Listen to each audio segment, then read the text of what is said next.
आपको उम्मीद थी कि आज जब अखबार खोलेंगे तो चारों तरफ हेडलाइन होगी, मगर कहीं थी नहीं। कम से कम रिपोर्ट कुछ किसी शेप में रिपोर्ट होता, रिपोर्ट तो होना चाहिए था।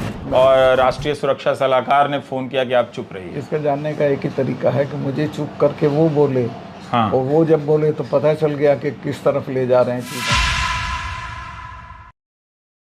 नमस्कार, मैं रवीश कुमार। मैं सत्यपाल मलिक, पूर्व राज्यपाल जम्मू कश्मीर के साथ हूँ।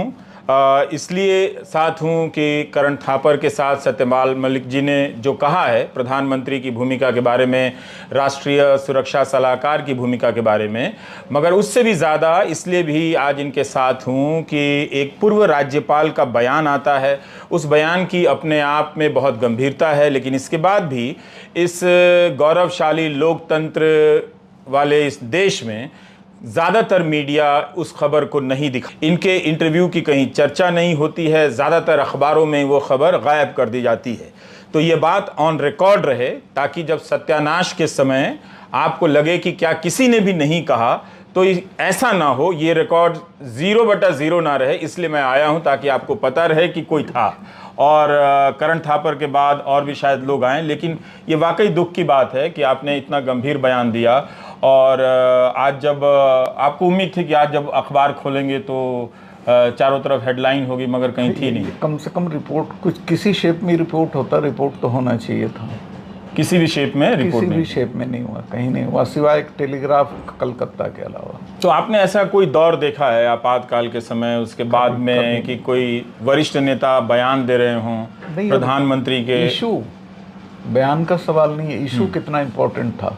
जैसे पुलवामा आज तक देश के लोगों की निगाह में एक बड़ा रहस्य है कि क्या हुआ था।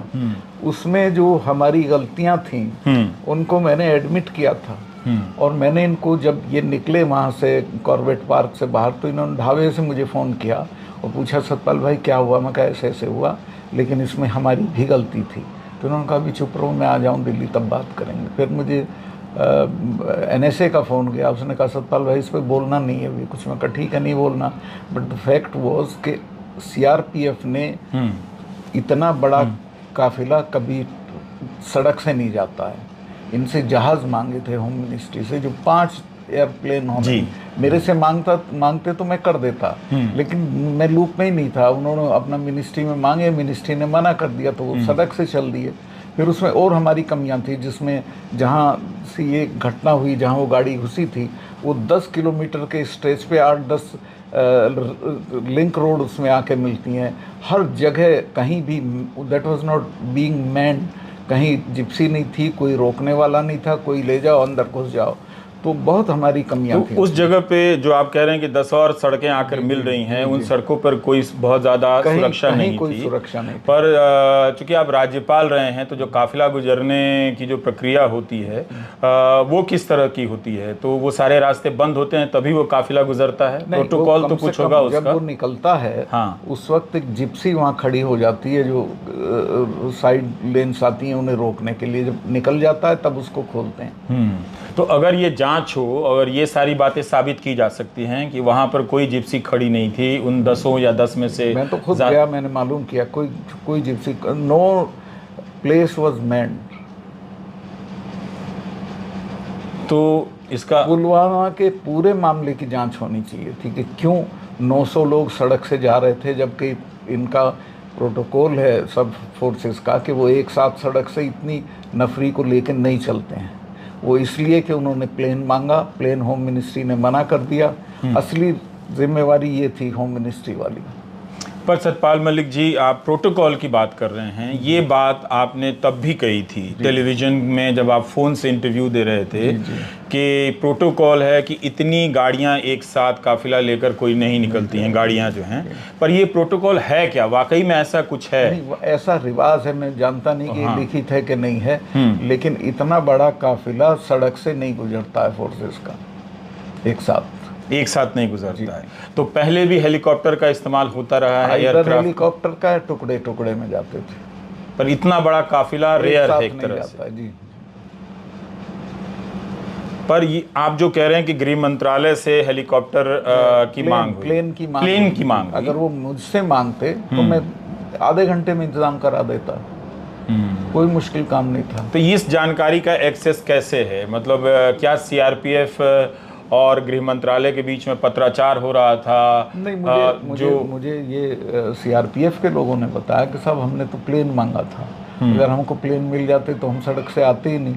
तो मैंने वो पहले ही दिन रिएक्शन में अपने इसका जिक्र कर दिया था। आपको उसी वक्त चुप करा दिया गया। ये जो चुप कराने की भाषा थी वो किस तरह की भाषा थी? वो इस तरह की भाषा क्या वो प्यार से समझाया जा रहा था या धमकाया जा रहा था? प्यार से ही कहा जा रहा था कि हम दिल्ली आ जाएं तब इस पे वो करेंगे, अभी आप किसी को कुछ मत बोलना। और ये बातचीत कैसे हुआ करती थी? मोबाइल फोन से या लैंडलाइन? ऐसे हुआ था कि ये अपनी शूटिंग करा रहे थे उसमें नेशनल कॉर्पोरेट पार्क में, वहाँ कोई कम्युनिकेशन नहीं है फ़ोन का। तो जब उससे निकल के एक ढाबे से इन्होंने मुझे फ़ोन किया। ढाबे से? ढाबे से, जी हाँ, कहीं कोई होटल या ढाबे से फ़ोन किया और मेरे से पूछा सतपाल भाई क्या हुआ? तो मैंने बताया साहब ऐसे ऐसे हुआ, लेकिन मेरे से मैं बहुत उद्वेलित था और मैंने कहा साहब इसमें गलती हमारी भी है कि हमने उनको जो सुविधाएं थी वो नहीं दी, अगर हम प्लेन दे देते तो ये नहीं होता। तो मुझे कहा गया कि अभी इस पे चुप रहो, मैं दिल्ली आ जाऊं तब बात करेंगे। पर मलिक साहब, आपका अपना आप एक राजनेता हैं, सक्रिय राजनेता है, सोचने समझने वाले हैं।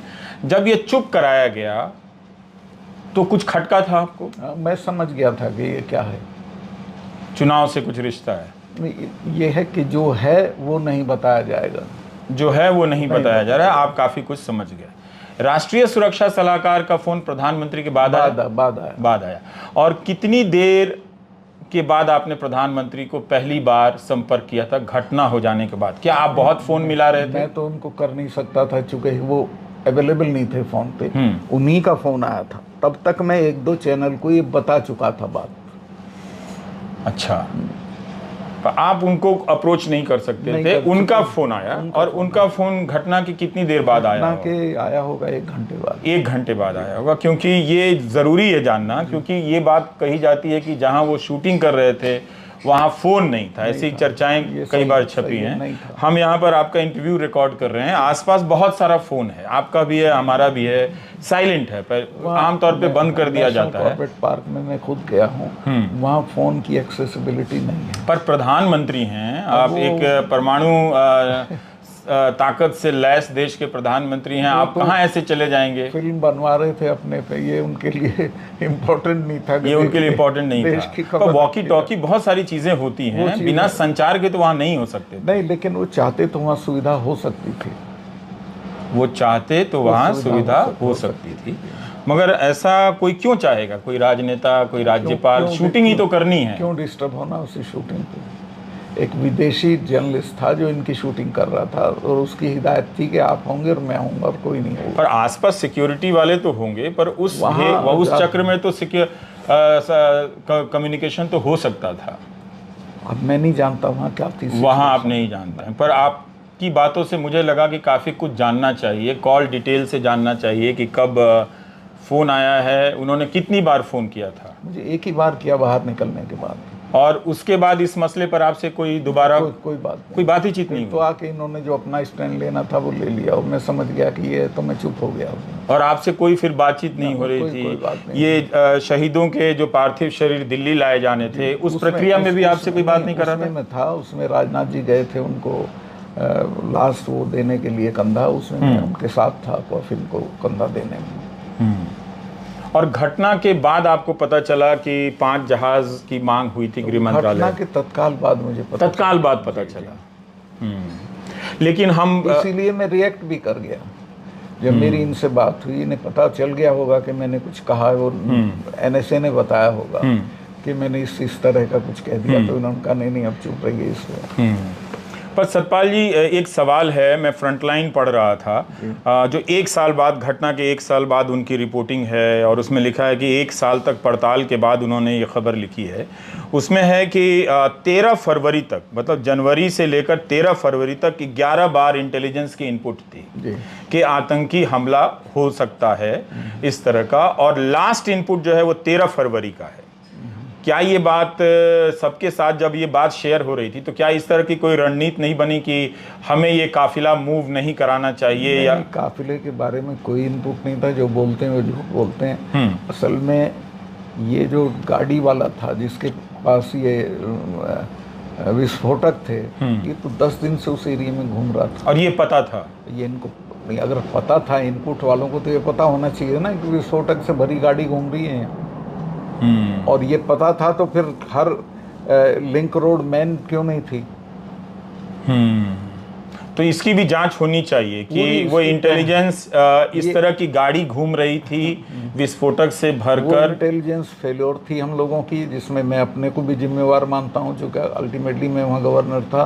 पर आप क्यों जिम्मेदार मानते जब आप उस लूप में ही नहीं रखे जा रहे हैं कि काफिला वहाँ मूव हो रहा है? मुझे सीआरपीएफ ने कुछ नहीं बताया था कि हम कहां से कहां जा रहे हैं। क्या ऐसा सामान्य तौर पर होता है कि ये फोर्सेस अपने आप से मूव करती हैं? राज्यपाल को नहीं पता चलता है कि 2700, 900 या 20-50 गाड़ियां मूव कर रही हैं? ये आपको पता नहीं चलता है? मुझे तो घटना के बाद पता चला। पर फ्रंटलाइन की खबर में एक बात और है, छोटी सी सूचना है कि 13 फरवरी तक इंटेलिजेंस के इनपुट आ रहे हैं कि आतंकी हमला हो सकता है, और 13 फरवरी को जम्मू कश्मीर पुलिस में फेरबदल होता है। अवंतीपुरा के एसपी को मोहम्मद जायद को हटाया जाता है। पर ये क्या कुछ इसको जोड़कर देखा जा सकता है? कुछ तो इसमें नहीं मुझे पता होता अगर कोई रीजन होता। पर ये फेरबदल किसके कहने पर हुआ होगा? इसमें कौन होता? गवर्नर की भूमिका होती है? फेरबदल की गवर्नर को जानकारी होती है। लेकिन होता है ये पुलिस के लेवल पे होता है। पुलिस को भी इस सिलसिले मुझे नहीं लगता कि लूप में रखा गया था। सीआरपीएफ, आर्मी, ये सब लोग अपना वहाँ ऑटोनोमस काम करते हैं।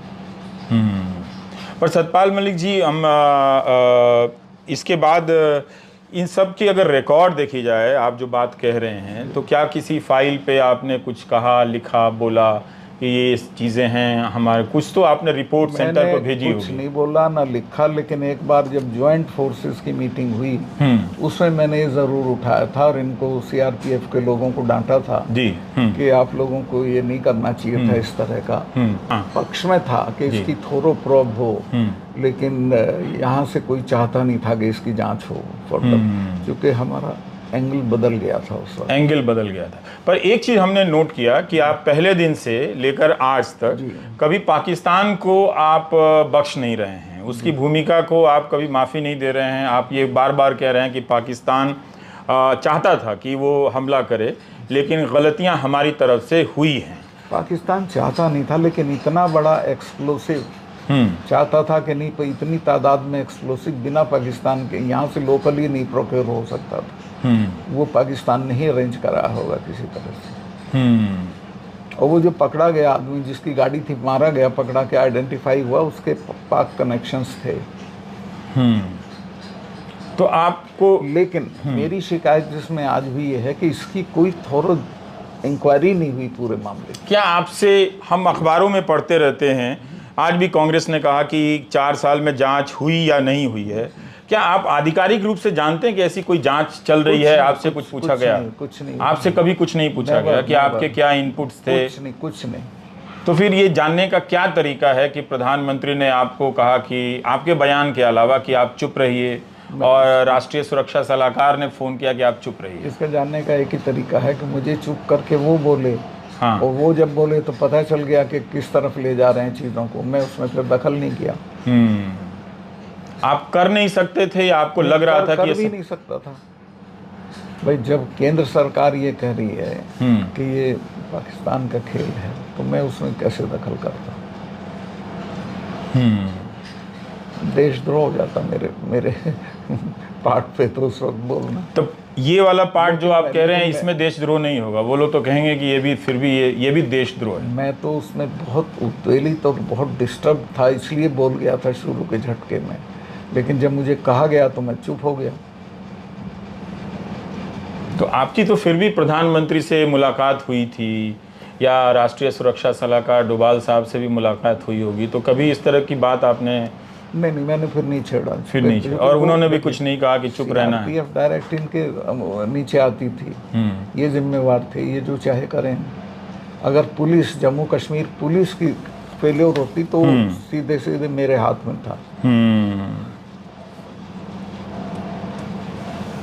पर आप जब मैं यहाँ आ रहा था तो मुझे लगा कि मैं आपके घर में एंटर कर पाऊंगा कि नहीं, क्योंकि मुझे लगा यहाँ ईडी वाले बैठे होंगे और आपकी जेब तलाश रहे होंगे। मेरे यहाँ किताबों के अलावा कुछ नहीं है मेरे घर में। किताबों के अलावा कुछ भी नहीं? कुछ नहीं है जी। अच्छा, बहुत सारे लोग कह रहे हैं कि मलिक साहब के यहाँ सीबीआई और ईडी वाले आनी चाहिए थी, अभी आनी तक तो आई चाहिए नहीं। थी। आ जाएगी, कम से कम वही आ जाते पूछताछ के नाम पे। पर आपसे एक बार पूछताछ हुई है, सीबीआई ने जो भ्रष्टाचार के आरोप लगाए हैं उस पे हुई, उसमें एक बार पूछताछ। हाँ, और उस पूछताछ में मैंने जो जवाब दिए उसके बाद मुझे नहीं लगता कि दोबारा होगी। आपको नहीं लगता? क्योंकि आपने कुछ ऐसा कह दिया। मैंने बताया कि वो सारे लोग जो इन मामलों में इन्वॉल्व थे वो सब प्रधानमंत्री के नज़दीक थे। सारे लोग थे प्रधानमंत्री के नज़दीक थे। उसमें अंबानी था, उसमें राम माधव थे, उसमें हसीब द्राबू था, जिसके लिए जब भी मैं इनसे मिलता था तो ये पूछते थे हसीब से मिले कि नहीं मिले। तो खैर मैं 2-4 बार जब इन्होंने कहा तो एक बार उसे बुला लिया और ही केम एक दलाली का काम लेके आया हुआ था कि भाई आपने हमारा एक कैंसिल कर दिया पावर वाला, हम तो करा ही लेंगे लेकिन आप ही कर दें तो अच्छा, मैं तो नहीं करने का इसको। पर आप नाम ले रहे हैं, राम माधव ने तो आपके खिलाफ मानहानि का भेजा है, मुकदमा कर दिया है। ये मानहानि का भेजा है कि मैंने आपसे बात नहीं की। मैं तो 7 बजे क्या करने आए थे, ठीक अगले दिन जिस दिन वो कैंसिल हुई उसके ठीक अगले दिन सुबह 7 बजे आप राजभवन आए थे मुझे मिलने। क्या इसका तो रिकॉर्ड होगा? हाँ, रिकॉर्ड है वो, उसे तो डिनाई नहीं कर सकते। तो क्या करने आए थे बताओ, क्या बात करने आए थे? पर आप इतना सीरियस लगा रहे हैं ये सारे आरोप, तो बाकी और लोगों पे भी पहले आप बोल चुके हैं, तो उनसे कोई पूछताछ या उनका कोई खंडन वगैरह तो ऐसे रूटीन आ ही गया होगा। द्राबू साहब हैं चाहे अंबानी साहब हैं, किसी का नहीं आया। किसी का नहीं आया। इसका भी नहीं आया था, पहली बार आया। पहली बार आया? हाँ, 4 साल से बोल रहा हूँ ये तो मैं। ये आप 4 साल से बोल रहे हैं, अब मानहानि का नोटिस आया है। पर ये जो भ्रष्टाचार का आरोप था, ये इसी एक मामले में आपने सेंस किया या और मामलों में आप सेंस कर रहे थे कि? 2 मामलों में सेंस था, 2 वजह थी। जैसे इसमें तो ये पूरा डील ही गलत था। तो इसमें एक तो जो अस्पताल थे वो 3rd ग्रेड अस्पताल थे, 5 या 6 जो शॉर्ट लिस्ट हुए थे। जी। फिर इसमें सरकारी कर्मचारियों को 8,500 रुपया साल देना था, जो रिटायर्ड लोग थे उनको 20,000 देना था। तो मैंने कहा कि भाई जब हम दिल्ली में CGHS का फ्री होता है हमारा, तो यहाँ क्यों नहीं हो सकता? तो इस बेसिस पे मैंने इसको कैंसिल किया। पावर वाला जो था उसमें तो कोरोबोरेट किया चीफ सेक्रेटरी ने, सेक्रेटरी पावर ने, सबने कि साहब इसमें ये गड़बड़ है, तो मैंने उसको रोक दिया। पर आपका तबादला जम्मू कश्मीर से कर दिया गया, तो आपको लगा कि इसी वजह से किया गया? नहीं, वो तो इसलिए किया कि डाउन गियर कर दिया आपने, स्टेटहुड से आप उनको वो बना दिया, इसलिए किया गया। हाँ, केंद्र शासित प्रदेश बना दिया। अब केंद्र शासित प्रदेश में LG होता है, LG गवर्नर से 10 पायदान नीचे होता है, तो मैं LG तो बन नहीं सकता था, तो मुझे हटना ही था। लेकिन आप निश्चित हैं कि कहीं ऐसा तो नहीं कि राजनीतिक सद्भावना, जिसे हिंदी में दुर्भावना भी कहते हैं, उससे आप बोल रहे हैं कि प्रधानमंत्री ने ऐसा कहा कि चुप रहो? नहीं, ये मैं कसम खा के अनौत कह सकता हूँ कि उन्होंने मुझे कहा अभी चुप रहो, हम आ जाएं एक बार तब बात करेंगे। और आके कभी बात नहीं की? ना, कभी नहीं, जरूरत ही नहीं पड़ी। उन्होंने लाइन ले ली थी अपनी जो लेनी थी उनको, बिना मेरे मशवरे के। पर देश कैसे जानेगा कि पुलवामा की घटना क्यों हुई? ठीक है, देश बालाकोट जानता है और उस पर सीना फुलाया जाता है। आप जान रहे हैं कि टेलीविज़न में, अखबारों में आपकी ये बात कहीं छपने वाली नहीं है सतपाल जी, कहीं कोई देखेगा नहीं, और YouTube से भी आप कितना ही पहुंच पाएंगे। लेकिन आपको लगता है कि आपने ये बोल के एक जिम्मेदारी निभाई है? ऑफ कोर्स, मैं तो घटना के 1 घंटे के अंदर अंदर बोल दिया था, अपना रिएक्शन दे दिया था। और लोग चेक कर सकते हैं इंटरनेट में, कई सारे अखबारों में आपके वीडियो हैं, आप फ़ोन पे बोल रहे हैं कि काफिला ऐसे नहीं गुजरना चाहिए, इसमें गलती हुई है, IED से लदी हुई गाड़ी जा रही है तो उसको स्पीड में जाना चाहिए, पर अगर वो स्लो जा रही है तो ज़रूर ट्रैफिक क्लियर किया गया होगा। 10 सड़कें ऐसे मिलती हैं हाईवे में, उस पर्टिकुलर स्ट्रेच पे एक भी मैंड नहीं थी, कहीं जिप्सी नहीं खड़ी थी रोकने को बाहर के एलिमेंट को आने से। मलिक साहब, और भी सवाल थे, लेकिन करण थापर ने जो आपसे पूछे हैं, मैं नहीं चाहता कि उनका इंटरव्यू किसी तरीके से कम हो। ज़रूर करण थापर ने सत्यपाल मलिक का इंटरव्यू किया है, आप द वायर पे वही इंटरव्यू पूरा देखिए।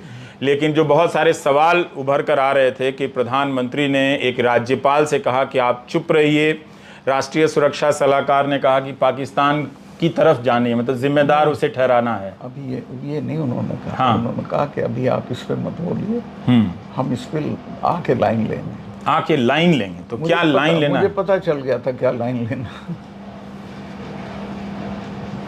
पर क्या आप अब अपने आप को कभी दिलासा दे पाएंगे कि देश ये कभी सच नहीं जान पाया? अगर इसमें कहीं कुछ झूठ है तो क्या ये आपके मन पे भी बोझ नहीं पड़ता है कि 40 जवान शहीद हुए? इसमें पाकिस्तान का एंगल तो है, क्योंकि मैं अभी भी ये मानता हूँ कि इतने बड़े पैमाने पे विस्फोटक का इंतज़ाम लोकली हो ही नहीं सकता था। वो तो बिना पाकिस्तान के अरेंज किए नहीं हुआ था। और जो उसमें इन्वॉल्व थे लोग जो बाद में भी पकड़े गए, वो सब पाक कनेक्शन के लोग थे।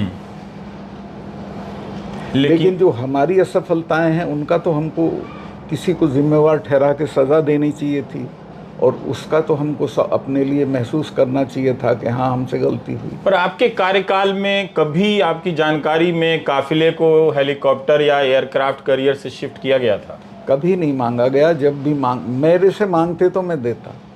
मैंने मेरे समय में जम्मू के स्टूडेंट्स को कश्मीर आने में सड़क बंद हो जाती है, जम्मू कश्मीर। कई बार मैंने उनको वो दिए हैं एयरक्राफ्ट, विद्यार्थियों को इम्तहान देने आने के लिए। तो आपसे मांगते तो आप दे सकते थे? फौरन इंतजाम करता। पर इस एक बात पे आपका दिमाग खटकता है कि सीआरपीएफ को एयरक्राफ्ट क्यों नहीं दे दिए जाते तो ये होता ही नहीं। और ये आप पता कर लें, रिवायत है कि इतने बड़े पैमाने पे फोर्सेस का कोई काफिला सड़क से एक साथ नहीं मूव करता है। मलिक साहब, बहुत बहुत शुक्रिया। मूल बात यही है कि आखिर हम आधिकारिक रूप से कैसे जानेंगे? कोई एजेंसी तो है नहीं कि आपको लगता है कि कोई ऐसी एजेंसी बची हुई है जिस पर आपका फेथ हो कि वो प्रधानमंत्री से सवाल पूछ सके? नहीं, अभी कुछ नहीं है देश में। अभी कुछ भी नहीं है। सुप्रीम कोर्ट ने चुनाव आयुक्त की नियुक्ति के संदर्भ में एक टिप्पणी की थी कि चुनाव आयुक्त ऐसा होना चाहिए जो प्रधानमंत्री की भी जांच कर सके। तो वैसा भी जांच एजेंसियों में भी कुछ ऐसा अफसर होना तो चाहिए जो प्रधानमंत्री से पूछ सके कि इतना बड़ा आरोप लगा है, गृह मंत्री से उन फाइलों की जांच कर सके, सीआरपीएफ से पूछ सके कि क्या हुआ था। प्रेस कॉन्फ्रेंस कर लें तो आप ही लोग पूछ लेंगे, वो भी नहीं करते। पर आपकी बात नहीं छप रही है तो प्रधानमंत्री प्रेस पर एक बड़ी बात थी कि विदेशी चैनल के साथ वो 2 या 3 घंटे तक जंगल में बंद हैं। आज विदेशी मीडिया से बहुत नाराजगी है, लेकिन 1 घंटा पूरे 9 साल के कैरियर में विस्तृत प्रेस कॉन्फ्रेंस के लिए प्रधानमंत्री नहीं निकाल पाए। तो मालूम नहीं कि इस सवाल का जवाब कैसे मिलेगा, मगर ये दुख की बात है कि जवाब तो नहीं मिलेगा, लेकिन ये सवाल लोगों तक पहुंचे नहीं, इसलिए इसे छापा नहीं जाएगा, इसे दिखाया नहीं जाएगा। ये कहीं ज़्यादा दुख की बात है। इतने बड़े लोकतंत्र में ये बात नहीं होनी चाहिए। कोई भी आदमी, किसी की भी सत्ता लोकतंत्र से ज़्यादा ऊपर नहीं है। नमस्कार, मैं रवीश कुमार।